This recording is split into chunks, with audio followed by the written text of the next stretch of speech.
Hey guys, and welcome back for another guide. Today we're going to be talking about Fractals of the Mist and how to get started.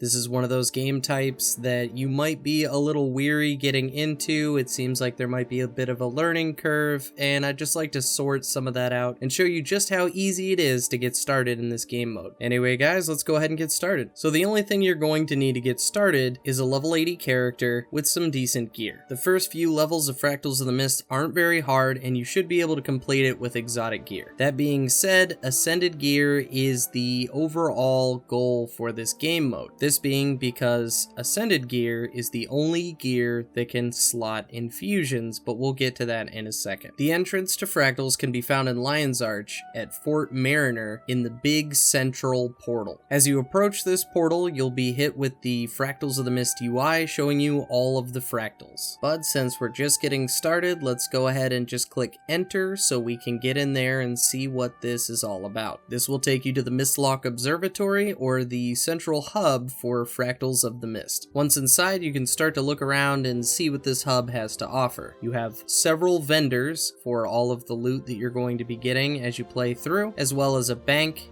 and a trade post just for convenience sake. There is no gliding in this zone, so be sure to remember that you can't just jump and glide from platform to platform, as I have done on accident several times. And it is worth mentioning that this hub just got a rework, and it added a jumping puzzle that you can do if you're waiting for a party and you want something to tie you over. So now that you know where to get started, let's talk about the fractals themselves, what they are, and how this all works. So each fractal is a mini dungeon of sorts. They don't take too long to complete, and they scale up as you complete more of them. If you're just starting out, your fractal level will be 1, and after completing each fractal, your level will go up by 1. This is not to say that you can just farm the first fractal over and over again until you reach the max level of 100, but after level 1, if you complete level 2, it'll go up to 2, and so on. Both the fractal's difficulty and rewards will scale as you go up through these levels. Each fractal takes place on its own map with different bosses and objectives. As you move up through the levels, you'll notice that these will start repeating, but always at a higher difficulty level. Additionally, some won't appear until you reach higher levels. For example, at level 5, you'll do the Snowblind fractal, and then again at level 16, you'll see the Snowblind fractal appear again. Just a few fractal levels later, at 18, you fight Captain Matron, which is a boss fractal, meaning you only fight the boss in that particular fractal. And this fractal hadn't shown up previously, despite the fact that Snowblind had started repeating itself. In total, there are 16 fractal maps that repeat themselves all the way up to level 100, each becoming more difficult as your fractal level increases. This means more enemies with higher health bars, sometimes with new abilities, but also that your rewards will increase as well. Every 25 levels of fractals is referred to as a tier. So fractal level 1 through 25 is tier 1, 26 through 50 is tier 2, and so on. So now that you have the basics of what fractals are and where to go, let's talk about how to get a party together and get started playing these things. You're going to have to find a party on the LFG tool, so hit Y and go to the LFG tool, scroll down to Fractals of the Mist, and pick your appropriate tier. Once you've got a party together, you can start the fractal by going to the big portal on the main island of the Mistlock Observatory. Given that each fractal repeats itself only on a harder difficulty level as you play through, it's a really good idea to learn these maps now before things get more challenging later on. The map mechanics aren't going to change, only become more difficult, so make sure that you know what to do in each of these maps before you move on to the next tier, or even the next difficulty level for the same fractal. So let's say you've gotten to a point where you've completed a few of these fractals and you're feeling a lot better about it. It's not anywhere near as intimidating as you thought it was originally, and you're getting closer to that tier 2 mark, but you're not quite there yet. Now we need to talk about Infusions, Ascended Gear, and Agony. First, let's go ahead and cover Agony. Agony is a debuff that will be applied to you on fractal level 20 and higher. Bosses will apply this to you as you fight them, but even the environment itself can apply Agony to you as well. The Agony debuff itself will damage you every 3 seconds and decrease the amount of healing you can receive from both yourself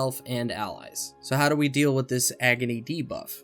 It can't be removed with condition removal. So what do? Well, if you have Ascended gear, you can slot Agony Resistance Infusions on your character to mitigate some of the damage coming in from Agony. The infusions themselves are awarded by completing Fractals. However, you may notice that those infusions are only +1 to Agony Resist. But if you visit the Infuse 5959 Golem in the Mistlock Observatory, he will combine lower level infusions into higher ones. This is going to cost you several +1 Agony infusions, as well as a little bit of gold. For example, if you wanted a +3 Agony infusion, you would need 4 +1 Agony infusions. If you'd like a +5, you'd need 16. For +7, then you'd need 64. 9, you would need 256, and so on. Each tab in the Infuse 5959 vendor corresponds to the level of infusion you're trying to combine. So if you've already combined a few into +3 and you'd like a +5, well, it'll take 4 +3 to make 1 +5. If you'd like a 7, it'll take 16 +3 to make 1 +7. So no matter what level infusion you've already combined into, it's still possible to move all the way up to a +11 infusion. As you look further down on these tabs, you might notice that there are some infusions that have stats tied to them as well. These are much more costly, so I would recommend focusing on just Agony infusions until you're at a point where you really don't need to worry about the resistance and you want to further build your character. These infusions can also be bought off the trade post, and likewise sold on the trade post. That means once you're all done getting the Agony resistance needed, you can start selling these things and making yourself a decent bit of money, honestly. The max Agony resist you need to get through all the fractals that are currently in game is 150. You'll be able to slot these infusions on each piece of your gear, your weapons, as well as your accessories except for your amulet. The Guild Wars 2 wiki has a great chart that shows you how much Agony resistance you're going to need based on the level of fractal you're trying to complete. I'll be sure to leave a link down in the description so that you guys never feel like you don't have the information you need to move forward in Fractals of the Mist. If you're enjoying Fractals and you continue beyond Tier 1, you'll need to begin looking out for Mistlock instabilities. These instabilities are modifiers placed on you and your party that will further the difficulty for each fractal you complete. The enemies you face will begin exploding when killed, applying random conditions, leaving a toxic trail of sludge behind them, and you may start noticing an effect called social awkwardness. This means that when you're near allies, you're going to receive more agony and damage just by being near them while you attack. And the fun doesn't stop there. Starting at level 51, you'll have 2 instabilities active at one time,